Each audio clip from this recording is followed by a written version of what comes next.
We'll be talking bushrangers a little later in this half hour. It's 8:06 on Breakfast. The Prime Minister Julia Gillard's decision not to hold an inquiry into manufacturing in Australia has upset some on her backbench. Senator Doug Cameron, a former secretary of the Manufacturing Workers Union, says he'll move at the next caucus meeting for this decision to be overridden. Senator Cameron, welcome to Breakfast. Good morning, Fran. So what do you think of the Prime Minister's decision to reject those calls made by unionists and Australian Industry Group yesterday for an inquiry? I think it's premature. I think it could be economically irresponsible, and I think it's politically dumb. When you say premature, what do you mean? Well, I think, as I understand it, talking to the unions last night, they indicated that they felt that the Prime Minister was going to consider this proposal, and that we see Minister Carr coming out this morning and rejecting it. And I just have to say that this ideological obsession with free trade, from people like Craig Emerson, is just not in the national interest.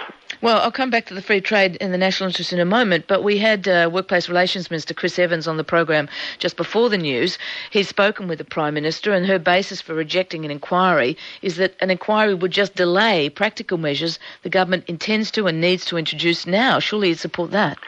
You can do two things. You can have an inquiry and you can implement practical measures as the inquiry goes on. This is a normal thing for government to do. And, I just don't accept that this transformation of the economy should be on the back of 1 million manufacturing workers. I mean, this industry... What do you mean should be on the back of them? You think 1 million workers are going to lose their jobs? Well, we're told that, the manufacturing industry has to make way for the mining sector. The mining sector employs 200,000 Australians. The manufacturing industry employs 1 million Australians. And after we've dug up all of our resources, you have to have a manufacturing and engineering industry in this country. Industry Minister Senator Kim Carr, though, said yesterday, and you're right, he too has said we don't need an inquiry. He said it's supreme arrogance to think there's a lightning rod solution. The government's not going to be panicked, but it will deliver practical steps. I mean, there is no lightning rod solution. There is no silver bullet here.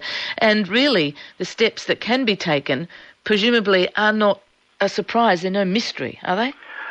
Well, look, I just think it's supreme arrogance to think that free trade has all the answers. And I think it's supreme arrogance to say that we should allow the mining magnates, the multi-billionaires, to continue to send manufactured products overseas, bring them back here and assemble them on mine sites. I think that's the arrogance.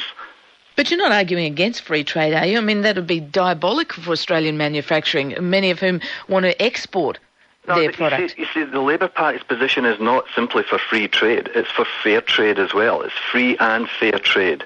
And I don't think it's fair that when we've got an industry here that has got the capacity to fill fabrication shops around this country with work, that we simply allow the mining industry to send these jobs overseas. Yes, but at what price? Arrogance. Free and fair trade at what price? The government has rejected union calls for mandated use of Australian manufacturing goods in mining projects.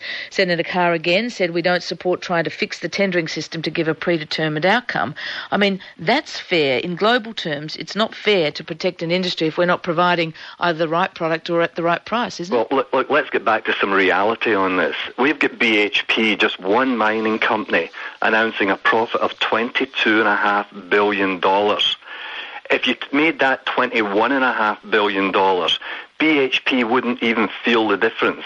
And if you put that $1 billion worth of work back in to the Australian manufacturing industry, you would have jobs in Geelong, Wollongong, Newcastle, and all the engineering centres around this country. You're the former secretary of the Manufacturing Union, the AMWU. Recently we saw another Labor Senator, Glenn Sterle, former boss of the Transport Workers Union, take up the cause of his old union against the Qantas push into Asia. Is there a point when people like you who come from these unions need to stop representing the old union and start taking on a broader constituency? Is that what we're seeing here? No, let me tell you what I'm doing. I'm representing the national interest, and it's in the national interest to make sure that we've got manufacturing jobs in this country. It's in the national interest to make sure that we maintain our air fleet in Australia. It's national interest that's important.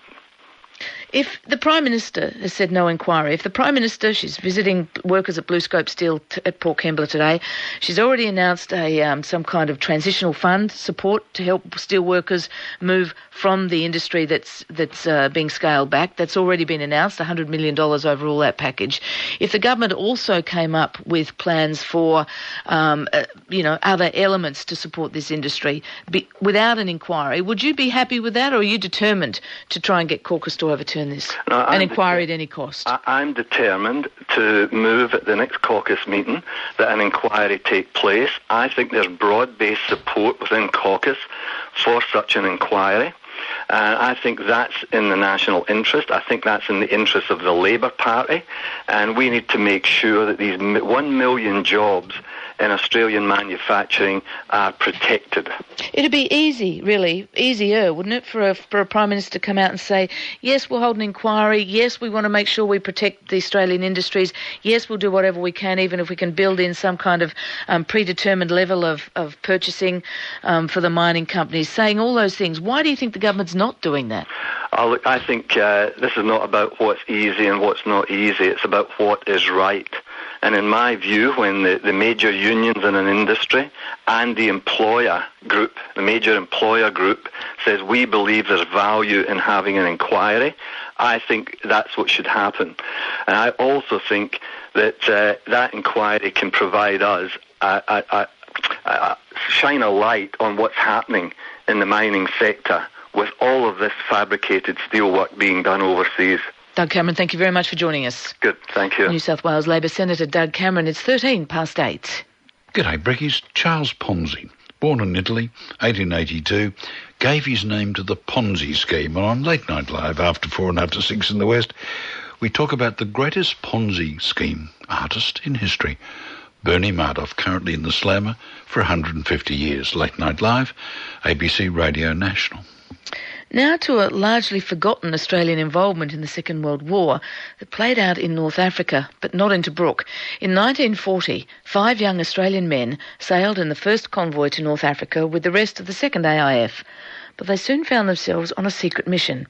They led a small force of Ethiopians on an epic trek across harsh terrain from Sudan into Italian-occupied Ethiopia, where they began a guerrilla war against 250,000 strong Italian army. But despite remarkable successes, their exploits are largely unknown to most of us. Journalist and author Duncan McNabb found out about the story from his uncle, who was, yep, you guessed it, one of the 5. And Duncan has written about their exploits in a new history called Mission 101. Duncan, welcome back to Breakfast. Thank you, Fran. The Australian involvement in the campaigns in North Africa in both World Wars are pretty well chronicled. Tobruk, El Alamein, we know these names. We've been recently speaking about Beersheba and beyond.